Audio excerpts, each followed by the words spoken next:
ಸಾರಿಗೆ ನೌಕರರ ವೇತನ ಹೆಚ್ಚಳಕ್ಕೆ ಸರ್ಕಾರದ ಬಳಿ ದುಡ್ಡು ಇಲ್ವಾ?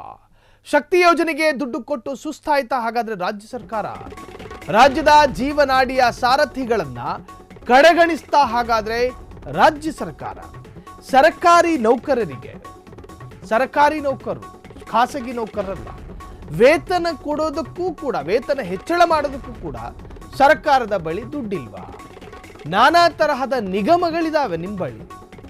ಈಗ ಸಾರಿಗೆ ಇಲಾಖೆಯನ್ನು ತೆಗೆದುಕೊಳ್ಳೋಣ. ಸಾರಿಗೆ ಇಲಾಖೆಯಲ್ಲಿ ಎಷ್ಟು ನಿಗಮಗಳಿದಾವೆ? ತಲೆಗೊಬ್ಬ ನಿಗಮ ಮಾಡ್ಕೊಂಡಿದ್ದಾನೆ, ತಲೆಗೊಬ್ಬ ನಿಗಮ. ಆ ನಿಗಮಕ್ಕೂ ಕೂಡ ಆದಾಯಗಳು ಬರ್ತವೆ. ಶಕ್ತಿ ಯೋಜನೆಗೆ ದುಡ್ಡು ಕೊಟ್ಟು ಸುಸ್ತಾಯ್ತಾ? ಹಾಗಾದ್ರೆ ರಾಜ್ಯ ಸರ್ಕಾರ ರಾಜ್ಯದ ಜೀವನಾಡಿಯ ಸಾರಥಿಗಳನ್ನ ಕಡೆಗಣಿಸ್ತಾ? ಹಾಗಾದ್ರೆ ಸ್ಟೇಟ್ ಗೌರ್ಮೆಂಟ್ 4 ವರ್ಷದಿಂದ ಸಾರಿಗೆ ನೌಕರರಿಗೆ ಆಗಿಲ್ಲ ವೇತನ ಪರಿಷ್ಕರಣೆ. 4 ವರ್ಷದಿಂದ ಒಂದೇ ವೇತನ ಪಡೆಯುತ್ತಿದ್ದಾರೆ. 1.30 ಲಕ್ಷ ಸಾರಿಗೆ ನೌಕರರಿಗೆ ಸರ್ಕಾರದಿಂದ ಮೋಸ ಆಗಿದೆ ಎನ್ನುವಂಥ ಆರೋಪ.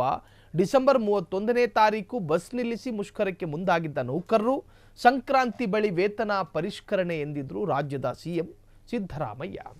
ರಾಮಲಿಂಗಾರೆಡ್ಡಿ ಈಗ ಸಾರಿಗೆ ಸಚಿವರು. ಸರ್ಕಾರಿ ನೌಕರರು ಅಂದರೆ ಸಾರಿಗೆ ನೌಕರರು ಈ ಹಿಂದೆಯೇ ಸಾಕಷ್ಟು ರೀತಿಯ ಬೇಡಿಕೆಗಳನ್ನು ಇಟ್ಟಿದ್ರು, ಮುಷ್ಕರಕ್ಕೆ ಮುಂದಾಗಿದ್ರು. ರಾಮಲಿಂಗಾರೆಡ್ಡಿ ಸಮಜಾಯಿಷಿ ನೀಡಿ ಮುಷ್ಕರವನ್ನು ಹಿಂಪಡೆದ್ರು.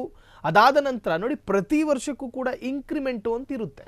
ಕೆಲವೊಂದು ಕಂಪ್ನಿಗಳಲ್ಲಿ 6 ತಿಂಗಳು, 1 ವರ್ಷ, 2 ವರ್ಷ ಒಂದೊಂದು ರೀತಿ ರಿವಾಜುಗಳನ್ನು ಆ ಕಂಪ್ನಿಗಳು ಇಟ್ಕೊಂಡಿರ್ತವೆ. ಇನ್ನು ಸಾರಿಗೆ ವಿಚಾರಕ್ಕೆ ಬಂದರೆ ಪ್ರತಿ 2 ವರ್ಷ ಇಂಕ್ರಿಮೆಂಟ್ ಆಗ್ತವೆ. ಆದರೆ 4 ವರ್ಷದಿಂದ ಅದೇ ಸಂಬಳ ಪಡೀತಿದ್ದಾರಂತೆ.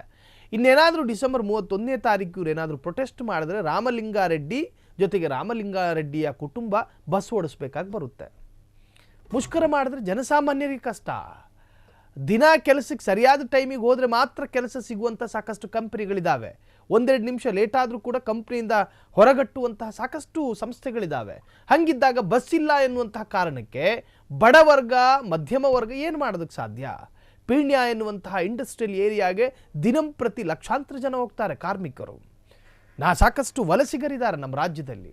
ಅವರ ಪರಿಸ್ಥಿತಿ ಏನಾಗಬಹುದು? ಇಲ್ಲಿ ಒಟ್ಟಾರೆ ಇದರ ಸಾರಾಂಶ ಏನು ಅಂತ ಹೇಳಿದ್ರೆ, ಸರ್ಕಾರಿ ಸಾರಿಗೆ ನೌಕರರಿಗೆ ಕೊಡುವಷ್ಟು ಅರ್ಹತೆಯನ್ನು ಇಟ್ಕೊಂಡಿಲ್ಲ ನಮ್ಮ ಸರ್ಕಾರ. ಸರ್ಕಾರದ ಬೊಕ್ಕಸದಲ್ಲಿ ಹಣ ಇಲ್ವಾ? ಆದಾಯದ ಮೂಲಕ್ಕೇನು ಬೆಂಕಿ ಬಿದ್ದಿದೆಯಾ? ಆದಾಯದ ಮೂಲಕ್ಕೇನಾದರೂ ಮಣ್ಣು ಬಿದ್ದಿದೆಯಾ? ಆ ಮಣ್ಣನ್ನು ಕೆರೆದು ಆ ರೋಡ್ನ ಸರಿ ಮಾಡೋಕ್ಕಾಗಲ್ವಾ?